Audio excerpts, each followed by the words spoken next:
मधुबन के बाबा, मधुबन के बाबा मुरली वाले, आपका क्या कहना, आपका क्या कहना। ओम शांति। 2 अक्टूबर 2024। बाबा के महावाक्य। मीठे बच्चे, याद में रहकर हर कर्म करो तो अनेकों को तुम्हारा साक्षात्कार होता रहेगा। प्रश्न, संगम युग पर किस विधि से अपने हृदय को शुद्ध पवित्र बना सकते हो?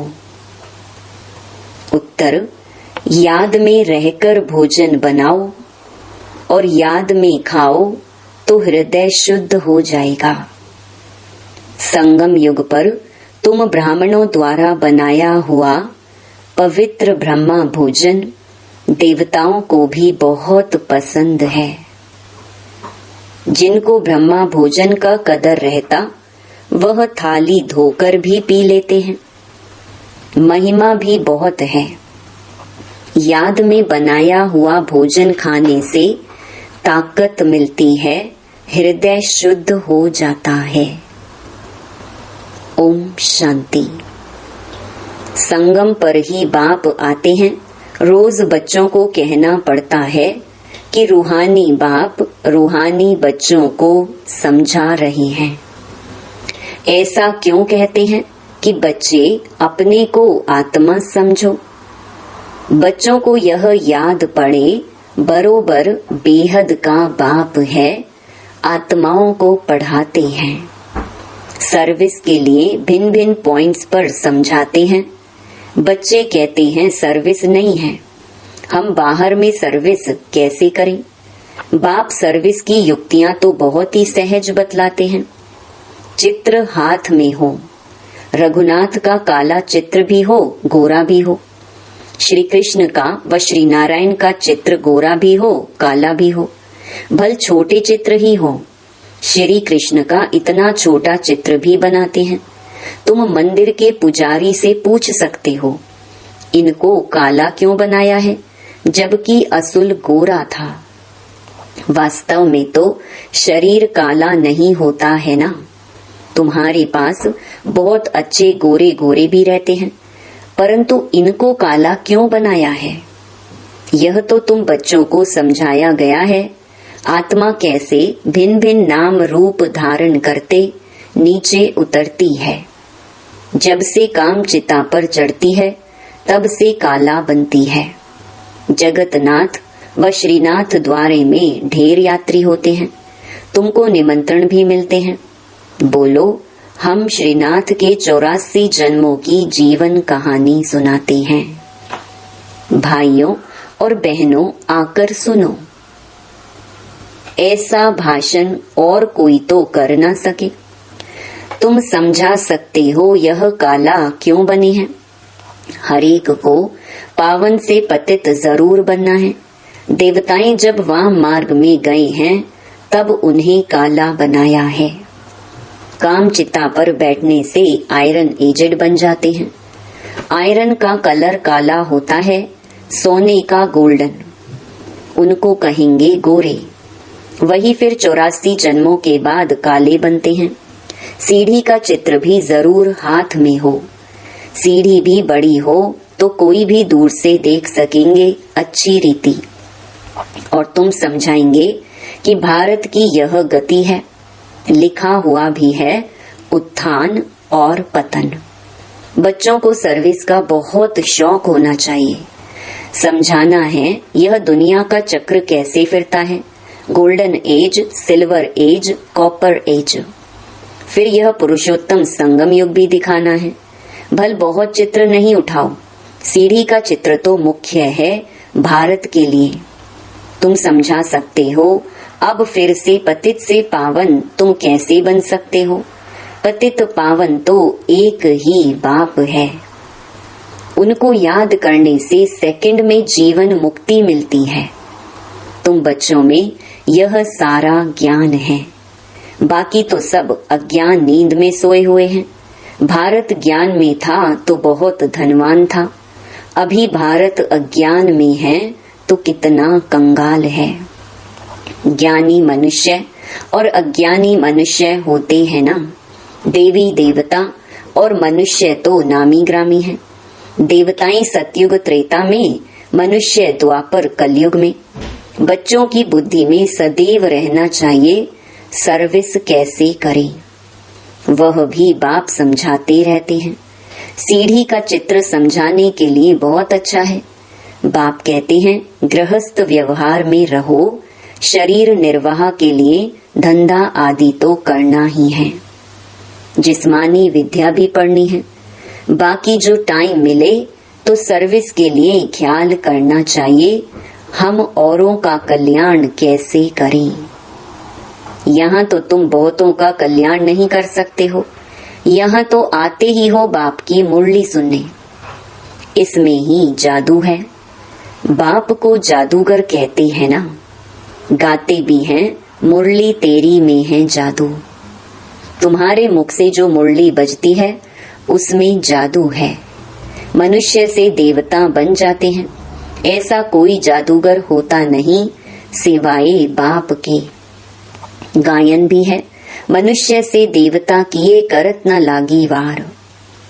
पुरानी दुनिया से नई दुनिया होनी जरूर है, पुरानी का विनाश भी जरूर होना है। इस समय तुम राजयोग सीखते हो तो जरूर राजा भी बनना है। अभी तुम बच्चे समझते हो 84 जन्मों के बाद फिर पहला नंबर जन्म चाहिए, क्योंकि वर्ल्ड की हिस्ट्री ज्योग्राफी रिपीट होती है। सतयुग त्रेता जो भी होकर गया है सो फिर रिपीट होना है जरूर। तुम यहाँ बैठे हो तो भी बुद्धि में यह याद करना है कि हम वापस जाते हैं, फिर सतो प्रधान देवी देवता बनते हैं। उनको देवता कहा जाता है। अभी मनुष्यों में दैवी गुण नहीं है तो सर्विस तुम कहाँ भी कर सकते हो, कितना भी धंधा आदि हो, गृहस्थ व्यवहार में रहते भी कमाई करते रहना है। इसमें मुख्य बात है पवित्रता की। प्योरिटी है तो पीस प्रॉस्पेरिटी है। कंप्लीट प्योर बन गए तो फिर यहाँ नहीं रह सकते, क्योंकि हमको शांति धाम जरूर जाना है। आत्मा प्योर बन गई तो फिर आत्मा को इस पुराने शरीर के साथ नहीं रहना है। यह तो इम्प्योर है ना, 5 तत्व ही इम्प्योर हैं। शरीर भी इनसे ही बनता है, इनको मिट्टी का पुतला कहा जाता है। 5 तत्व का शरीर एक खत्म होता है, दूसरा बनता है। आत्मा तो है ही, आत्मा कोई बनने की चीज नहीं। शरीर पहले कितना छोटा फिर कितना बड़ा होता है, कितने ऑर्गन्स मिलते हैं जिससे आत्मा सारा पार्ट बजाती है। यह दुनिया ही वंडरफुल है, सबसे वंडरफुल है बाप, जो आत्माओं का परिचय देते हैं। हम आत्मा कितनी छोटी है, आत्मा प्रवेश करती है, हर एक चीज वंडरफुल है। जानवरों के शरीर आदि कैसे बनते हैं, वंडर है ना। आत्मा तो सब में वही छोटी है। हाथी कितना बड़ा है, उनमें इतनी छोटी आत्मा जाकर बैठती है। बाप तो मनुष्य जन्म की बात समझाते हैं। मनुष्य कितने जन्म लेते हैं, 84 लाख जन्म तो है नहीं। समझाया है जितने धर्म हैं उतनी वैरायटी बनती है। हर एक आत्मा कितने फीचर्स का शरीर लेती है, वंडर है ना। फिर जब चक्र रिपीट होता है, हर जन्म में फीचर्स, नाम, रूप आदि बदल जाते हैं। ऐसे नहीं कहेंगे कृष्ण काला कृष्ण गोरा, नहीं। उनकी आत्मा पहले गोरी थी, फिर 84 जन्म लेते लेते काली बनती है। तुम्हारी भी आत्मा भिन्न भिन्न फीचर्स, भिन्न भिन्न शरीर लेकर पार्ट बजाती है। यह भी ड्रामा है। तुम बच्चों को कभी भी कोई फिक्रात नहीं होनी चाहिए। सब एक्टर्स हैं, एक शरीर छोड़ दूसरा लेकर फिर पार्ट बजाना ही है। हर जन्म में संबंध आदि बदल जाता है तो बाप समझाते हैं यह बना बनाया ड्रामा है। आत्मा ही 84 जन्म लेते लेते तमो प्रधान बनी है। अब फिर आत्मा को सतो प्रधान बनना है। पावन तो जरूर बनना है। पावन सृष्टि थी, अब पतित है, फिर पावन होनी है। सतो प्रधान तमो प्रधान अक्षर तो है ना। सतो प्रधान सृष्टि, फिर सतो रजो तमो सृष्टि। अभी जो तमो प्रधान बने हैं वही फिर सतो प्रधान कैसे बने? पतित से पावन कैसे बने? बरसात के पानी से तो पावन नहीं बनेंगे। बरसात से तो मनुष्यों का मौत भी हो जाता है। फ्लड्स हो जाती है तो कितने डूब जाते हैं। अभी बाप समझाते रहते हैं यह सब खंड नहीं रहेंगे। नेचुरल कैलेमिटीज भी मदद देंगी। कितने ढेर मनुष्य जानवर आदि बह जाते हैं। ऐसे नहीं कि पानी से पावन बन जाते हैं, वह तो शरीर चला जाता है। शरीरों को तो पतित से पावन नहीं बनना है, पावन बनना है आत्मा को। सो पतित पावन तो एक बाप है। भल वह जगत गुरु कहलाते हैं, परंतु गुरु का तो काम है सदगति देना। वह तो एक ही बाप सदगति दाता है। बाप सतगुरु ही सदगति देते हैं। बाप समझाते तो बहुत रहते हैं, यह भी सुनते हैं ना। गुरु लोग भी बाजू में शिष्य को बिठाते हैं सिखलाने के लिए, यह भी उनके बाजू में बैठता है। बाप समझाते हैं तो यह भी समझाते होंगे ना। इसलिए गुरु ब्रह्मा नंबर 1 में जाता है। शंकर के लिए तो कहते हैं आंख खोलने से भस्म कर देते हैं, फिर उनको तो गुरु नहीं कहा जाए। फिर भी बाप कहते हैं बच्चों माँ मेकम याद करो। कई बच्चे कहते हैं इतने धंधे धोरी की फिक्रात में रहते हम अपने को आत्मा समझ बाप को कैसे याद करें? बाप समझाते हैं भक्ति मार्ग में भी तुम हे ईश्वर हे भगवान कह याद करते हो ना। याद तब करते हो जब कोई दुख होता है। मरने समय भी कहते हैं राम राम बोलो। बहुत संस्थाएं हैं जो राम नाम का दान देती हैं। जैसे तुम ज्ञान का दान देते हो, वह फिर कहते राम बोलो राम बोलो। तुम भी कहते हो शिव बाबा को याद करो, वह तो शिव को जानते ही नहीं, ऐसे राम राम कह देते हैं। अब यह भी क्यों कहते हैं कि राम कहो, जबकि परमात्मा सब में है।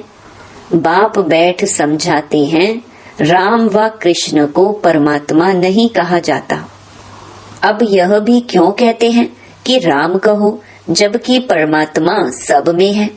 बाप बैठ समझाते हैं राम व कृष्ण को परमात्मा नहीं कहा जाता, उन्हें देवता कहा जाता है। उनकी भी कलाएं कम होती जाती हैं। हर एक चीज की कला कम तो होती ही है। कपड़ा भी पहले नया फिर पुराना होता है। तो बाप इतनी बातें समझाते हैं, फिर भी कहते हैं मेरे मीठे मीठे रूहानी बच्चों, अपने को आत्मा समझो, सिमर सिमर सुख पाओ। यहाँ तो दुख धाम है। बाप को और वर्षे को याद करो, याद करते करते अथाह सुख पाएंगे। कल क्लेश बीमारी आदि जो भी हैं सब छूट जाएंगे। तुम 21 जन्मों के लिए निरोगी बन जाते हो। कल क्लेश मिटे सब तन के, जीवन मुक्ति पद पाओ। गाते हैं परंतु एक्ट में नहीं आते हैं। तुमको बाप प्रैक्टिकल में समझाते हैं, बाप को सिमरो तो तुम्हारी सब मनोकामनाएं पूरी हो जाएंगी, सुखी हो जाएंगे। मोचरा खाकर मानी टुक्कड़ खाना माना, सजा खाकर रोटी का टुकड़ा खाना अच्छा नहीं है। सबको ताजी रोटी पसंद आती है। आजकल तो तेल ही चलता है, वहाँ तो घी की नदियाँ बहती हैं। तो बच्चों को बाप का सिमरण करना है। बाबा ऐसे भी नहीं कहते यहाँ बैठकर बाप को याद करो, नहीं, चलते फिरते घूमते शिव बाबा को याद करना है। नौकरी आदि भी करनी है, बाप की याद बुद्धि में रहनी चाहिए। लौकिक बाप के बच्चे नौकरी आदि करते हैं तो याद रहता ही है ना। कोई भी पूछेगा तो झट बताएंगे हम किसके बच्चे हैं। बुद्धि में बाप की प्रॉपर्टी भी याद रहती है। तुम भी बाप के बच्चे बने हो तो प्रॉपर्टी भी याद है। बाप को भी याद करना है और कोई से संबंध नहीं। आत्मा में ही सारा पार्ट नुंधा हुआ है जो इमर्ज होता है। इस ब्राह्मण कुल में तुम्हारा जो कल्प कल्प पार्ट चला है वही इमर्ज होता रहता है। बाप समझाते हैं, खाना बनाओ, मिठाई बनाओ, शिव बाबा को याद करते रहो। शिव बाबा को याद कर बनाएंगे तो मिठाई खाने वाले का भी कल्याण होगा। कहाँ साक्षात्कार भी हो सकता है, ब्रह्मा का भी साक्षात्कार हो सकता है। शुद्ध अन्न पड़ता है तो ब्रह्मा का, श्री कृष्ण का, शिव का साक्षात्कार कर सकते हैं। ब्रह्मा है यहाँ। ब्रह्मा कुमार कुमारियों का नाम तो होता है ना। बहुतों को साक्षात्कार होते रहेंगे क्योंकि बाप को याद करते हो ना। बाप युक्तियाँ तो बहुत ही बताते हैं। वह मुख से राम राम बोलते हैं, तुमको मुख से कुछ बोलना नहीं है। जैसे वह लोग समझते हैं गुरु नानक को भोग लगा रहे हैं, तुम भी समझते हो हम शिव बाबा को भोग लगाने के लिए बनाते हैं। शिव बाबा को याद करते बनाएंगे तो बहुतों का कल्याण हो सकता है। उस भोजन में ताकत हो जाती है, इसलिए बाबा भोजन बनाने वालों को भी कहते हैं शिव बाबा को याद कर बनाते हो। लिखा हुआ भी है शिव बाबा याद है। याद में रहकर बनाएंगे तो खाने वालों को भी ताकत मिलेगी, हृदय शुद्ध होगा। ब्रह्मा भोजन का गायन भी है ना। ब्राह्मणों का बनाया हुआ भोजन देवताएं भी पसंद करते हैं, यह भी शास्त्रों में है। ब्राह्मणों का भोजन बनाया हुआ खाने से बुद्धि शुद्ध हो जाती है, ताकत रहती है। ब्रह्मा भोजन की बहुत महिमा है। ब्रह्मा भोजन का जिनको कदर रहता है थाली धोकर भी पी लेते हैं, बहुत ऊंच समझते हैं। भोजन बिगड़ तो रह ना सके, फैमिन में भोजन बिगड़ मर जाते हैं। आत्मा ही भोजन खाती है, इन ऑर्गन्स द्वारा स्वाद वह लेती है। अच्छा बुरा आत्मा ने कहा ना, यह बहुत स्वादिष्ट है, ताकत वाला है। आगे चल जैसे तुम उन्नति को पाते रहेंगे वैसे भोजन भी तुमको ऐसा मिलता रहेगा। इसलिए बच्चों को कहते हैं शिव बाबा को याद कर भोजन बनाओ। बाप जो समझाते हैं उसको अमल में लाना चाहिए ना। तुम हो पियर घर वाले, जाते हो ससुर घर। सूक्ष्म वतन में भी आपस में मिलते हैं, भोग ले जाते हैं, देवताओं को भोग लगाते हैं ना। देवताएं आते हैं, तुम ब्राह्मण वहाँ जाते हो, वहाँ महफिल लगती है। अच्छा, मीठे मीठे सिकिलधे बच्चों प्रति माता पिता बाप दादा का याद प्यार और गुड मॉर्निंग। रूहानी बाप की रूहानी बच्चों को नमस्ते। धारणा के लिए मुख्य सार। पहला, किसी भी बात की फिक्रात नहीं करनी है, क्योंकि यह ड्रामा बिल्कुल एक्यूरेट बना हुआ है। सभी एक्टर्स इसमें अपना अपना पार्ट बजा रहे हैं। दूसरा, जीवन मुक्त पद पाने व सदा सुखी बनने के लिए अंदर में एक बाप का ही सिमरन करना है। मुख से कुछ भी बोलना नहीं है। भोजन बनाते व खाते समय बाप की याद में जरूर रहना है। वरदान, स्वार्थ, ईर्ष्या और चिड़चिड़ेपन से मुक्त रहने वाले क्रोध मुक्त भव। कोई भी विचार भले दो, सेवा के लिए स्वयं को ऑफर करो, लेकिन विचार के पीछे उस विचार को इच्छा के रूप में बदली नहीं करो। जब संकल्प इच्छा के रूप में बदलता है तब चिड़चिड़ापन आता है, लेकिन निस्वार्थ होकर विचार दो, स्वार्थ रखकर नहीं। मैंने कहा तो होना ही चाहिए, यह नहीं सोचो। ऑफर करो, क्यों क्या में नहीं आओ, नहीं तो ईर्ष्या घृणा एक एक साथ ही आते हैं। स्वार्थ या ईर्ष्या के कारण भी क्रोध पैदा होता है, अब इससे भी मुक्त बनो। स्लोगन, शांति दूत बन सबको शांति देना यही आपका ऑक्यूपेशन है। ओम शांति।